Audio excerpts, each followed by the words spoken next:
초여름 장맛비가 내리는 날, 잠시 일손을 쉬며 출출함을 달랜다. 쉰 보리밥을 발효시킨 쉰다리에 밥에 비빈 태엽, 누룽지에 풀어낸 것까지 쌀이 아닌 보리로 만든 음식들이다. 보리를 주로 주 음식으로. 쌀은 뭐 제사 때나 쌀밥하지 쌀을 먹어볼 수가 없어. 그러니까 순 양식이 보리하고 조. 논농사가 어려웠던 제주에서 일상적인 주식은 작곡이었다. 밥상은 계절에 따라 나오는 작곡들로 차려졌다.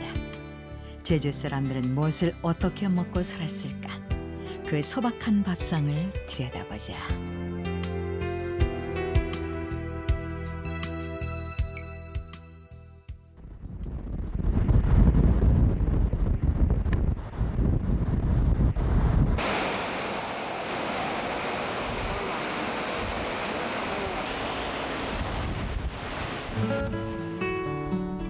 삼킬 듯 거센 비바람이 한 차례 지나가면 땅에는 남은 것이 없었다.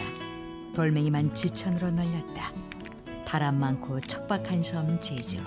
전체 면적의 70% 이상이 화산터로 뒤덮였다. 메마르고 깊이가 얕은 땅들은 농사를 짓기 어려운 자갈밭이었다.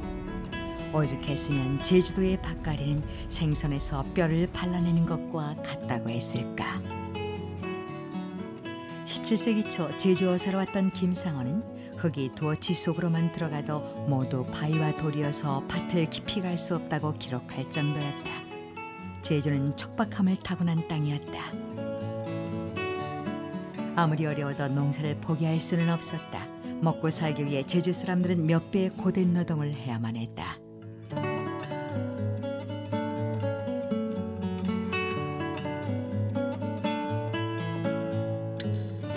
(60) 년대까지만 해도 쌀밥은 명절이나 잔칫날, 제사 등 특별한 날에나 겨우 구경할 수 있는 귀한 음식이었다.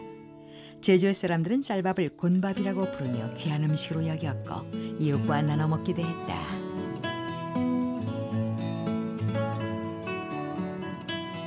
밀밥도 해 그냥 곤쌀에 석강도 올리고 썰어서 보나 곤쌀어서 보나 아기들 소모 어느 때란 거 집에간 바당 우리는 허주게 김 가면 소모 아기들 한 집이면 호금석 끊어정 덜게 먹주게.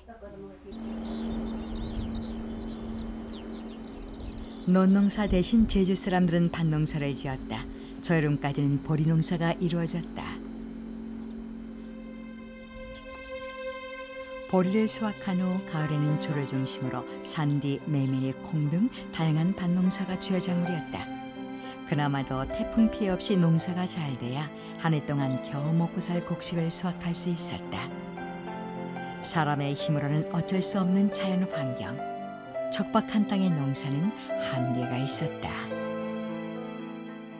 토양이 비옥제 계절에 맞는 그 작물을 이렇게 돌아가면서 심어대야 됐었고, 예를 들어서 여름 농사로서 이제 조를 많이 심었는데 30년대 이전까지만 하더라도 이 조를 많이 심었었는데 이 조 농사가 태풍에 의해서 가게 되게 되면은 거기에 대한 대체 작물로서 메밀을 심어서 이런 그 구황 작물로서 중요한 그런 역할을 하게 된 거죠.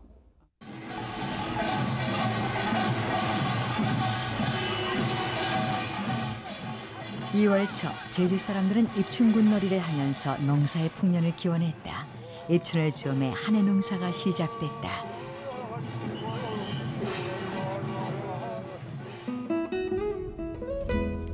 늦가을 상각 무렵에 파종했던 보리는 봄과 함께 무르익는다.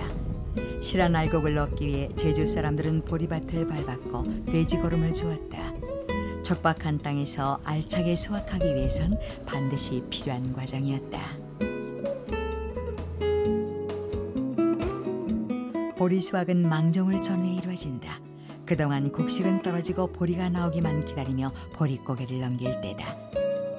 보리를 수확했다고 해서 마냥 넉넉한 것도 아니다.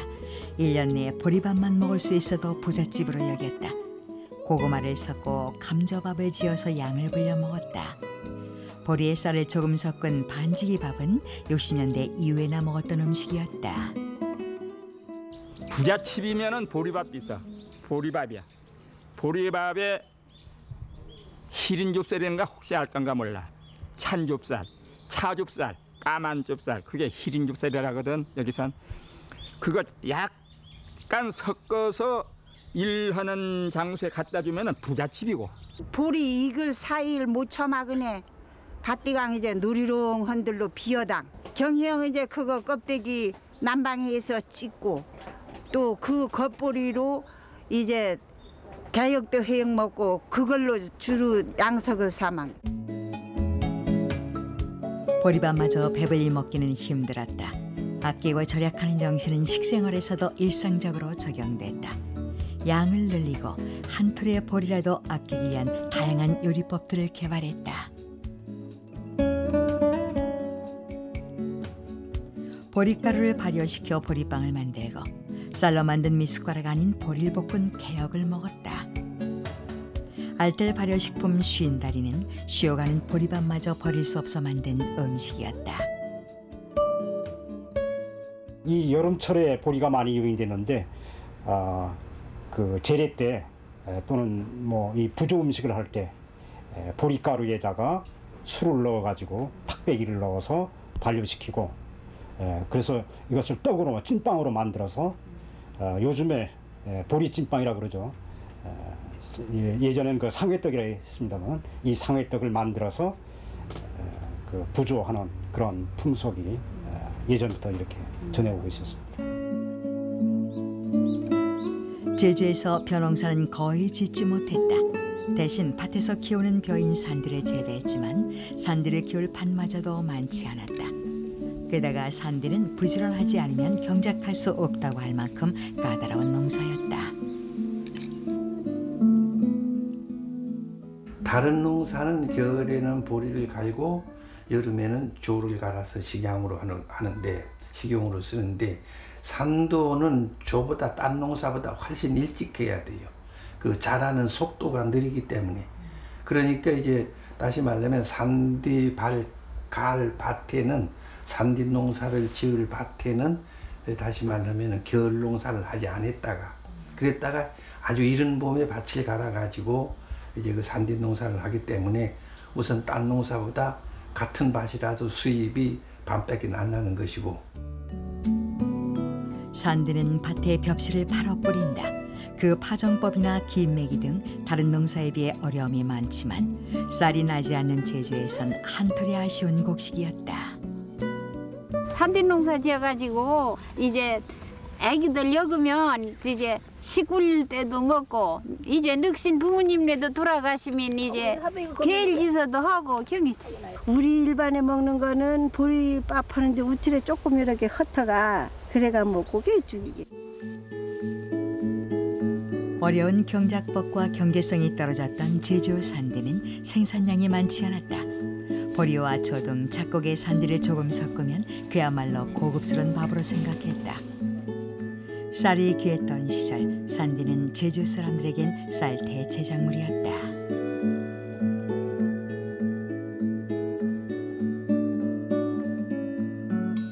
가을바람이 선선해질 무렵 밭에서는 조가 고개를 숙이기 시작하고 메밀꽃들이 하얗게 피어난다. 보리를 수확한 밭을 갈아엎고 파종한 작물이 조와 메밀이다. 식량을 아끼기 위해 제주 사람들은 조밥이나 보리에 조를 섞은 밥을 먹었다. 특히 보리 농사가 잘 안 됐을 때 파종한 메밀은 유용한 구황 작물이기도 했다.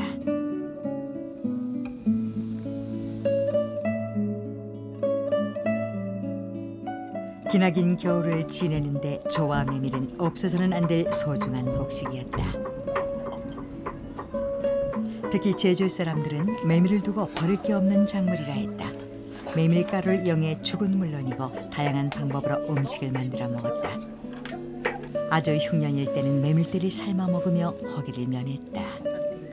돼지기름을 둘러 메밀가루 반죽으로 만든 빙떡은 제사나 잔치 때 먹었던 별미 음식이었다.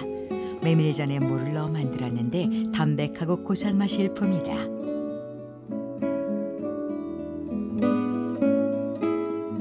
메밀가루에 고구마나 무, 호박이나 톳 등 다양한 재료를 섞어서 만든 메밀범벅.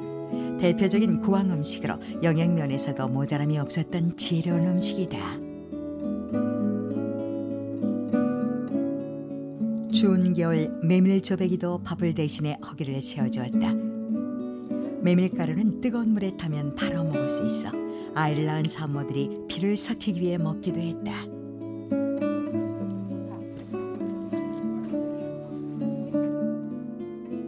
제주 사람들에게 메밀은 친숙하고도 고마운 곡식이었다.